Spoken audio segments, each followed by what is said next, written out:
मम्मा पकौड़े बहुत टेस्टी बने हैं। सच में एकदम जबरदस्त। बस बाहर बारिश और हो रही होती तो इन पकौड़ों का मजा दोगुना हो जाता।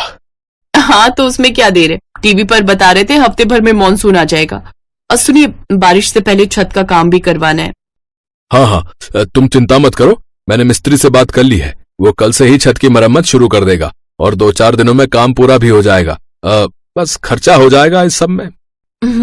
आप चिंता मत कीजिए, हम थोड़ा हाथ रोक कर खर्च करेंगे, फिर सब ठीक हो जाएगा। लेकिन छत की रिपेयरिंग जरूरी है, वरना बारिश में इस बार भी छत टपकने लगी तो बड़ी मुसीबत हो जाएगी। सही बोल रही हो। चलो अब मैं चलता हूँ, शाम को मिस्त्री आएगा तो उसे पूरी छत दिखा देना। अच्छा जी आप चिंता मत कीजिए। ये एक मिडिल क्लास परिवार है। यहाँ कमाई जरूरत के हिसाब से है, लेकिन खुशियां भरपूर हैं। किसी को किसी से कोई शिकायत नहीं। 2 कमरों का अपना छोटा सा मकान है और रहने वाले बस 3। भैया, पिछली बार यहाँ से बहुत पानी टपका था, तो यहाँ थोड़ा ज्यादा मसाला लगाना, और वो वहाँ पर भी। अरे मैडम जी, यहाँ वहाँ नहीं, आपकी पूरी छत पर मसाला लगेगा। भाई साहब ने जितना बताया था उससे ज्यादा का काम है आपका, खर्चा बढ़ेगा। अच्छा, वो आप इनसे बात कर लीजिएगा, पर काम तो करवाना ही है, वो भी बारिश शुरू होने से पहले। खर्च बढ़ा, लेकिन फिर भी किसी तरह मैनेज करके छत की मरम्मत अच्छे से हो ही गई, और वो भी बिल्कुल ठीक वक्त पर। उधर बारिश भी बिल्कुल ठीक वक्त पर शुरू हो गई। और फिर आहा, कितना बढ़िया मौसम है। मीरा, अब बनाओ तुम पनीर के पकौड़े, बिल्कुल वैसे जैसे उस दिन बनाए थे। हाँ, अब पकौड़े तो बन जाएंगे, पर पनीर के नहीं, सिंपल आलू प्याज के बना देती हूँ। देखिए, छत के काम में ना काफी पैसे खर्च हो गए, तो थोड़ा सोच समझ कर चलेंगे तो हमें ही दिक्कत नहीं होगी, है ना? ठीक है, आलू प्याज के ही बना लो, वो भी तो बढ़िया बनाती हो तुम। संजीव की बात पर मीरा मुस्कुरा दी और पकौड़े बनाने के लिए रसोई में चली गई। फिर संजीव का फोन बजा। संजीव ने कॉल उठाकर बात की और फिर वो भागा भागा रसोई में पहुंचा। अरे सुनो मीरा, पकौड़े थोड़े ज्यादा बना लेना। ज्यादा? लेकिन क्यों, कोई आ रहा है क्या? हाँ, शालिनी दीदी आ रही हैं, जीजाजी और शिवम के साथ। अच्छा, इस बारिश में? हाँ, बस पहुंचने ही वाले हैं। कमाल की बात है, चलने से पहले बताया भी नहीं। अब जो भी है, खातिरदारी अच्छे से करनी पड़ेगी। तुम जीजाजी का नेचर तो जानती हो ना। हाँ, ऐसा करो, आप थोड़ा पनीर ले ही आओ, फिर सिर्फ उन लोगों के लिए पनीर के पकौड़े भी बना दूंगी। ठीक है, तुम बाकी सामान की भी लिस्ट बना दो, मैं सब ले आता हूँ। शालिनी संजीव की बड़ी बहन थी, जो अचानक ही अपने परिवार के साथ उसके घर आ रही थी। बारिश में भीगते हुए संजीव सारा सामान लेकर आया और मीरा फटाफट काम में लग गई। और फिर कुछ ही देर में शालिनी अपने पति सुरेश और बेटे शिवम के साथ संजीव के घर पहुंच गई। पाए लागू दीदी, कैसी आप? ओह, भीग गए आप लोग तो। हाँ, अब क्या करें, कार भी हमारी एंड टाइम पर खराब हो गई, वरना ऐसे ऑटो से नहीं आना पड़ता। अरे आप लोग पहले बता देते तो मैं लेने आ जाता। अरे तो भी कौन सा फर्क पड़ जाता है? अरे कौन सा तुम्हारे पास कार है भाई है? आना तो फिर भी ऑटो से ही पड़ता ना, वो भी इस कीचड़ से होकर। हाँ रे संजीव, तू तो बोल रहा था कि तेरे यहाँ रोड बनने वाली है। अरे यहाँ का हाल तो पहले से भी बुरा हो गया। पता है, कोई ऑटो वाला इधर आने को राजी नहीं था। तेरे जीजाजी को 100 रुपए एक्स्ट्रा देने पड़े, तब जाकर माना ये ऑटो वाला। अब क्या कहूँ दीदी, कुछ महीने पहले सुना तो था कि रोड बनने वाली है, फिर बात आई गई हो गई। अब ये छोड़िए ना, मीरा ने गर्मा गर्म पनीर के पकौड़े बनाए हैं आप लोगों के लिए। और बताइए जीजाजी, फैक्ट्री का काम कैसा चल रहा है? अरे बहुत ही बढ़िया है, हमें तो सांस लेने की फुर्सत भी नहीं है, लेकिन क्या करें, तुम्हारी दीदी ने तुमसे मिलने की जिद पकड़ ली तो आना पड़ा, सब छोड़ छाड़ कर। हाँ, तो इकलौता भाई है मेरा। और सुन लीजिए, साफ साफ कह देती हूँ, इस बार अच्छे से रुक कर जाना है मुझे। पिछली बार की तरह नहीं कि बस 2-4 दिन रुक कर वापसी का टिकट बुक करने लगे। हाँ, दीदी बिल्कुल ठीक कह रही हैं। वैसे भी कौन सा आप लोग रोज रोज आते हो? क्या बात है, मीरा कुछ नहीं बोल रही? हमारा आना अच्छा नहीं लगा क्या उसे? अरे नहीं दीदी, बस सोच रही थी कि डिनर में क्या बनाऊं। शालिनी और उसका परिवार यहाँ मेहमान नहीं बल्कि बिन बुलाई आफत बनकर आए थे, जिसे ना चाहते हुए भी अब संजीव और मीरा को झेलना ही था। बात सिर्फ खाने पीने तक होती तब भी ठीक था, घर की हर चीज को लेकर इन तीनों के नखरे ही अलग थे। मम्मी, हमारे पास 2 कमरे हैं, फिर भी हम जमीन पर क्यों सो रहे हैं? वो शिवम भैया को अकेले सोने की आदत है ना, इसलिए। अब कोई बात नहीं बेटा, कुछ ही दिनों की तो बात है। कुछ दिन की नहीं मीरा, मुझे तो इस बार दीदी का लंबा दौरा लगता है। मुझे तो टेंशन खर्चे पानी की है। छत की रिपेयरिंग में पहले ही बहुत पैसे खर्च हो गए। आप चिंता मत कीजिए जी, मेहमान भगवान समान होते हैं, उनकी आवभगत में कोई कमी नहीं होनी चाहिए। आप ऐसा कीजिए, मेरी एक सोने की अंगूठी कल जाकर गिरवी रख दीजिए, फिलहाल काम चल जाएगा उससे। फिर आगे जब संभल जाएंगे तो छुड़वा लेंगे उसे। तो नौबत यहाँ तक आ पहुंची थी। और फिर एक दिन, चुप कर, थोड़ा एडजस्ट कर ले जब तक सारा मामला सुलट नहीं जाता। हाँ, तेरी मम्मी ठीक बोल रही है। मैं तो कहता हूँ बारिश का अच्छा बहाना मिल गया है तो 1-2 महीने यही रह लेते हैं। बट पापा, यहाँ बहुत दिक्कत है, रूम कितना छोटा है। अरे बस कर, वहां अपने मोहल्ले में जो कुश्ती करके आए वो कम है क्या? पड़ोसी के लड़के की सारी हड्डियां तोड़कर रख दी। वो तो अच्छा हुआ कि हम तेरे कांड के बाद फौरन यहाँ चले आए, वरना भी पुलिस स्टेशन की हवा खा रहा होता तू। इस बातचीत को सुनकर मीरा को सब समझ आ गया कि उसके नखरीले ननद नंदोई आखिर क्यों उसके यहाँ टिके हुए हैं। और फिर काफी सोचने समझने के बाद उसने इस मुसीबत का एक हल निकाला, जिसमें उसका साथ देने के लिए संजीव और शानू भी तैयार थे। मम्मा सुनो, बाहर पुलिस आई है। क्या पुलिस? पर क्यों? अब पता नहीं, सभी घरों में जाकर पूछताछ कर रहे हैं। लगता है किसी को ढूंढ रहे हैं।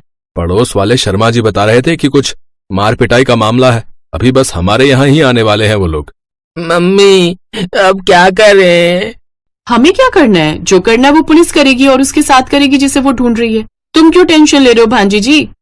हाँ, हमें क्यों कोई टेंशन होगी। सालिनी, आओ जल्दी से सामान पैक करो भाई। वो फैक्ट्री से फोन आया है, फैक्ट्री से। हम अभी निकलेंगे। अच्छा।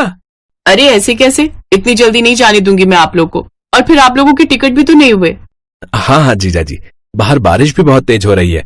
इस मौसम में कैसे जाएंगे आप लोग? वो सब हम देख लेंगे भाई, लेकिन अभी हमें फौरन जाना होगा। अरे सालनी, अरे जाओ भाई, मैं जल्दी से कैब बुक करता हूँ। चलो जल्दी करो। संजीव और मीरा की तरकीब काम कर गई। ये बिन बुलाए मेहमान जो महीनों टिकने का प्लान बना रहे थे, कुछ ही मिनटों के मेहमान बनकर वहां से भाग निकले। और तब जाकर संजीव और मीरा ने अपने ही घर में चैन की सांस ली।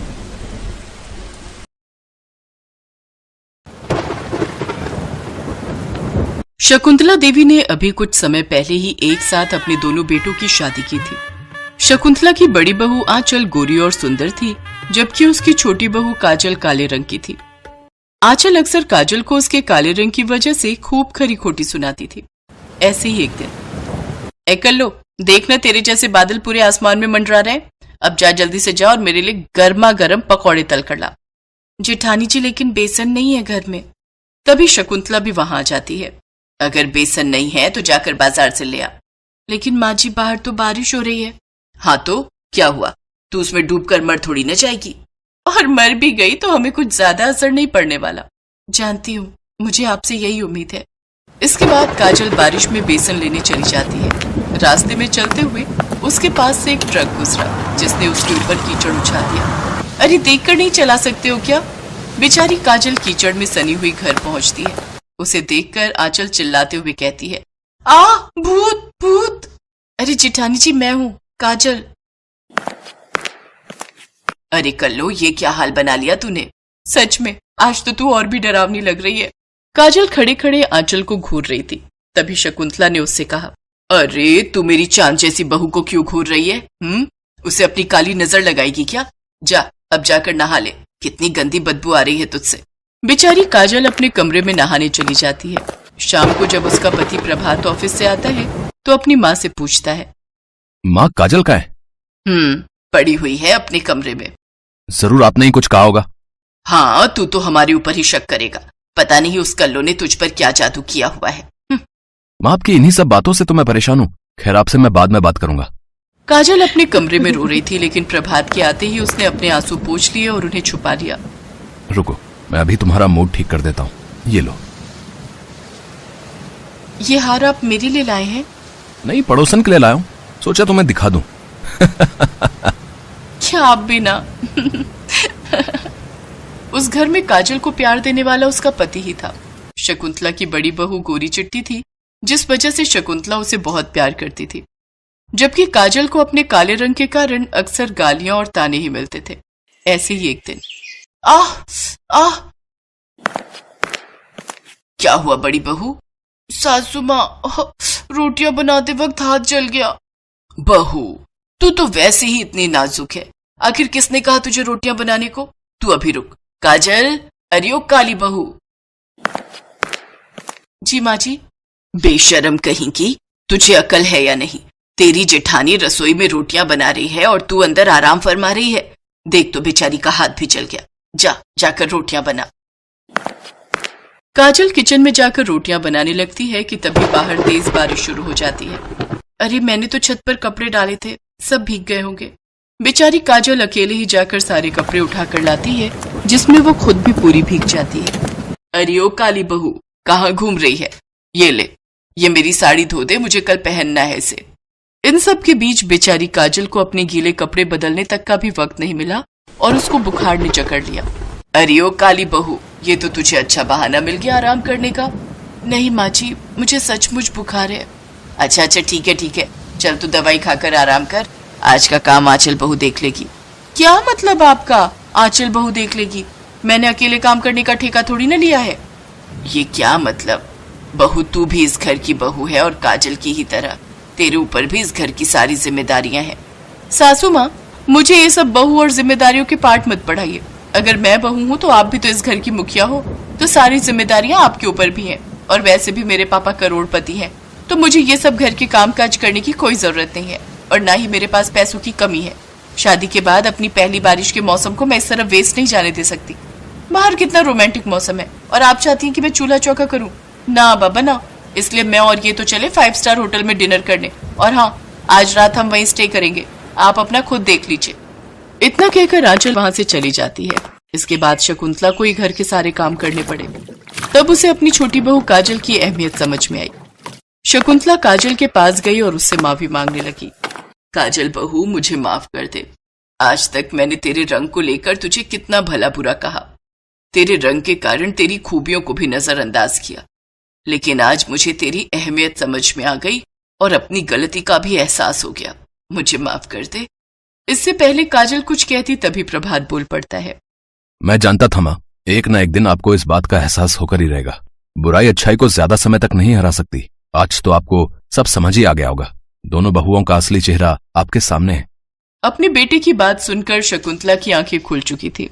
अब से वो काजल को ज्यादा प्यार और सम्मान देने लगी, जिसे देख आंचल को बहुत बुरा लगता और वो कुछ दिनों बाद अपने पति के साथ अलग घर में शिफ्ट हो गई। तो वहीं प्रभात और काजल खुशी खुशी शकुंतला के साथ प्यार से रहने लगे।